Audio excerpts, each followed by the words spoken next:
Psikologi abnormal adalah salah satu cabang ilmu psikologi yang berfokus untuk memahami pola perilaku abnormal manusia. Selain itu, dalam cabang ilmu ini juga dipelajari cara-cara tertentu untuk membantu menangani kasus abnormalitas. Tidak hanya sekedar membahas mengenai gangguan perilaku dan psikologi, lebih jauh psikologi abnormal banyak didasari dan dikaitkan dengan studi medis. Psikologi abnormal kadang-kadang disebut juga sebagai psikopatologi. Karakteristik perilaku abnormal: perilaku tidak biasa, melanggar norma sosial, persepsi atau interpretasi yang salah, berada dalam stres personal yang signifikan, perilaku maladaptif, perilaku berbahaya, jarang terjadi, bertentangan dengan nilai atau norma kelompok, menimbulkan stres pribadi, menunjukkan disability atau disfungsi, tidak diharapkan. Faktor-faktor yang menentukan abnormalitas. Menurut tahap berfungsi, itu ada penyebab primer atau primary cause, gangguan yang muncul karena fungsi fisik yang terinfeksi virus, terluka, dan sejenisnya. Lalu ada penyebab predisposing atau predisposing cause, kondisi masa lalu yang dapat mempertinggi risiko terkena gangguan kejiwaan. Lalu ada penyebab pencetus atau precipitating cause, yaitu kondisi yang tidak dapat ditolerir atau tidak tertahankan dan sangat memukul kondisi psikisnya. Lalu ada reinforcing cause, kondisi atau keadaan di luar diri individu yang dapat memperkuat gangguan kejiwaan. Lalu terakhir ada hubungan dari faktor penyebab, yaitu serangkaian faktor penyebab yang kompleks, bukan sebagai hubungan sebab akibat sederhana melainkan saling mempengaruhi. Kemudian menurut sumber asal itu ada faktor biologis, itu terganggunya fungsi fisik seperti kerusakan otak, kelainan genetik, dan segala penyebab lainnya. Lalu ada faktor psikososial. Faktor ini lebih disebabkan oleh keadaan dirinya yang terganggu, misal trauma di masa kanak-kanak, deprivasi parental atau dipisahkan dari ortu, hubungan orang tua dan anak yang patogenik, dan struktur keluarga yang patogenik, lalu stres berat. Lalu ada faktor sosiokultural, biasanya berkaitan dengan tuntutan masyarakat yang sangat menekan individu. Nah, selanjutnya ada teori-teori psikologi abnormal. Itu ada teori psikoanalisis, itu cabang ilmu yang dikembangkan oleh Sigmund Freud dan para pengikutnya sebagai studi fungsi dan perilaku psikologis manusia. Psikoanalisis memiliki 3 penerapan, yaitu pertama, suatu metode penelitian dari pikiran, kedua, suatu ilmu pengetahuan sistematis mengenai perilaku manusia, dan terakhir, suatu metode perlakuan terhadap penyakit psikologis atau emosional.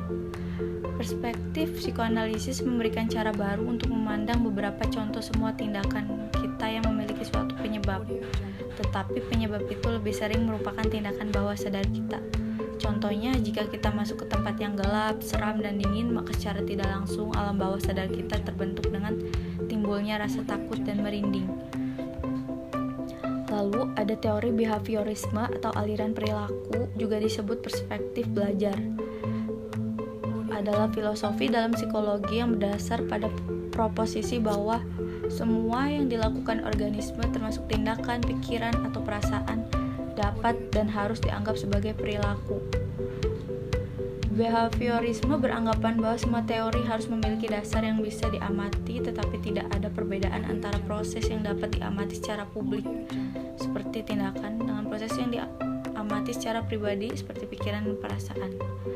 Behaviorisme menginginkan psikologi sebagai pengetahuan yang ilmiah yang dapat diamati secara objektif.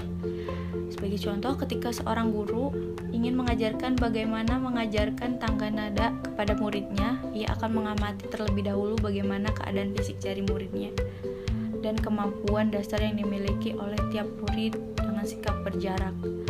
Guru akan berpikir ia sebagai subjek dan murid-murid adalah sebagai objek. Fakta netral harus dimiliki oleh sang guru dalam menghadapi muridnya. Di tahap ini, materi-materi pembelajaran akan diberikan sebagai bentuk stimulus dari guru terhadap muridnya.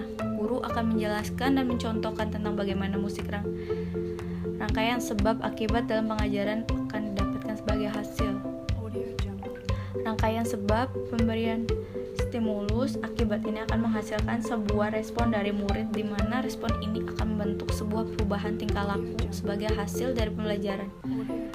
Teori-teori tersebut akan dipraktekkan secara instrumental atau universal di kelas-kelas selanjutnya. Lalu ada teori kognitif sosial, merupakan penamaan baru dari teori belajar sosial yang dikembangkan oleh Albert Bandura. Ide pokok dari pemikiran Bandura juga merupakan pengembangan dari ide Miller dan Dollard tentang belajar meniru atau imitative learning. Teori kognitif sosial memberikan sebuah penjelasan tentang bagaimana perilaku bisa dibentuk melalui pengamatan pada model-model yang ditampilkan oleh media massa. Sebagai contoh, ketika seorang ibu mengajarkan anaknya bagaimana mengikat sepatu dengan memeragakannya berulang kali, sehingga si anak bisa mengikat tali sepatunya, maka proses ini disebut proses modeling. Lalu ada teori kognitif. Teori kognitif itu teori yang mengkaji tentang bagaimana cara persepsi mempengaruhi perilaku dan bagaimana caranya pengalaman mempengaruhi persepsi yang dilakukan oleh seorang pembelajar. Proses pengkajian tersebut berlaku pada waktu proses pembelajaran berlangsung. Contohnya dalam proses belajar mengajar di sekolah, penerapan teori kognitif adalah guru menggunakan bahasa yang mudah dipahami oleh peserta didik serta memberi ruang bagi mereka untuk saling bicara serta diskusi dengan teman-temannya. Selanjutnya ada teori humanistik, itu salah satu pendekatan atau aliran dari psikologi yang menekankan kehendak bebas, pertumbuhan pribadi, kegembiraan, kemampuan untuk pulih kembali setelah mengalami ketidakbahagiaan, serta keberhasilan dalam merealisasikan potensi manusia. Contohnya saja pada pendidikan pembelajaran, guru merupakan salah satu komponen terpenting yang ada dalam sistem pembelajaran di sekolah. Karena apabila tidak ada guru, proses pembelajaran tidak akan berjalan. Selain guru, murid juga termasuk salah satu komponen penting, karena apa gunanya guru apabila tidak ada murid untuk dididik, sehingga dalam proses pembelajaran membutuhkan suatu hak dan kewajiban tentang kemanusiaan yang ada. Terakhir ada diatesis stres model. Ini merupakan teori yang bersifat kelainan mental dan fisik berkembang dari predisposisi genetik atau biologis untuk penyakit itu dikombinasikan dengan kondisi stres yang memainkan peran pengendapan atau fasilitasi. Sebagai contoh, seseorang yang depresi memperlihatkan perasaan tidak berdaya dan kehilangan harapan, disertai perasaan sedih, kehilangan minat dan kegembiraan. Selain itu, yang bersangkutan juga kehilangan energi sehingga kelihatan mudah lelah dan malas beraktivitas. Objek kajian psikologi abnormal sangat berhubungan dengan gangguan psikologis.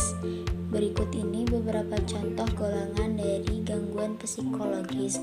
Yang pertama, gangguan kecemasan dan peristiwa traumatis. Kecemasan merupakan sesuatu yang normal.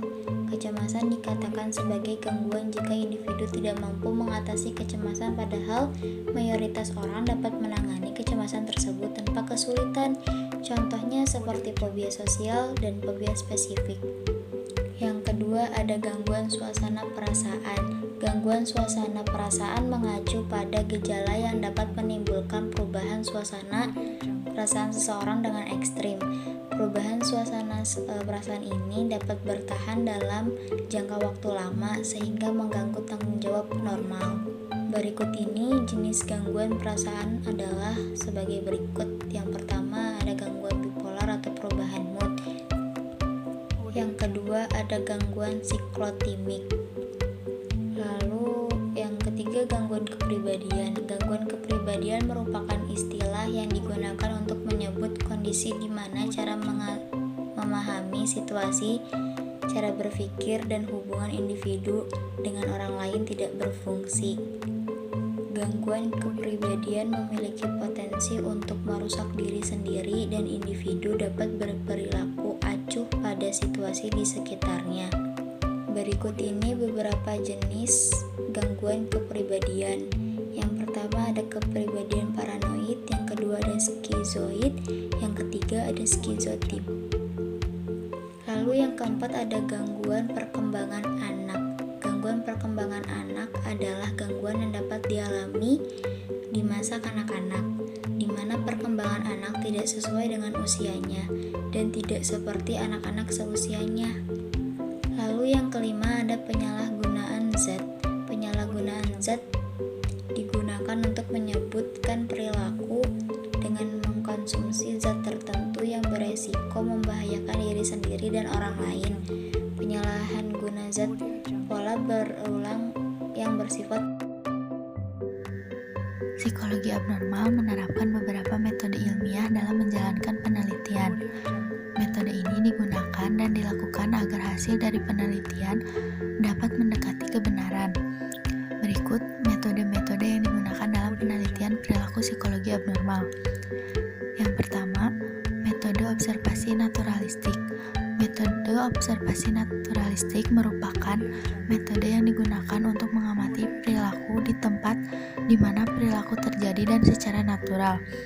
Peneliti mengamati perilaku subjek secara alami dan tanpa ada situasi yang dibuat-buat. Yang kedua ada metode eksperimental. Metode ini memungkinkan peneliti untuk menyelidiki hubungan kausal.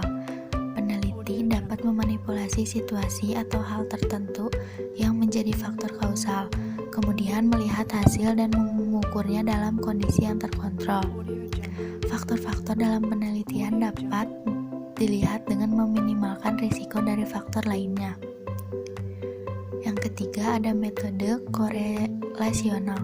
Metode ini digunakan dengan melakukan pengukuran statistik antara dua atau lebih variabel. Pada metode ini, peneliti dapat melihat hubungan antara dua atau lebih variabel. Lalu ada metode epidemiologik. Metode ini memungkinkan peneliti untuk menganalisis perilaku dari berbagai kelompok, populasi, atau berbagai setting. Metode ini dapat memperlihatkan faktor penyebab yang berpotensi dari munculnya gangguan. Peneliti juga dapat mengidentifikasi dan mengklasifikasikan kelompok berdasarkan karakteristik tertentu sehingga peneliti dapat membedakan kelompok tersebut. Yang terakhir ada metode studi kasus. Studi kasus banyak digunakan dalam penelitian psikologi abnormal. Metode studi kasus bahkan dapat mempengaruhi perkembangan teori serta cara menangani perilaku yang abnormal.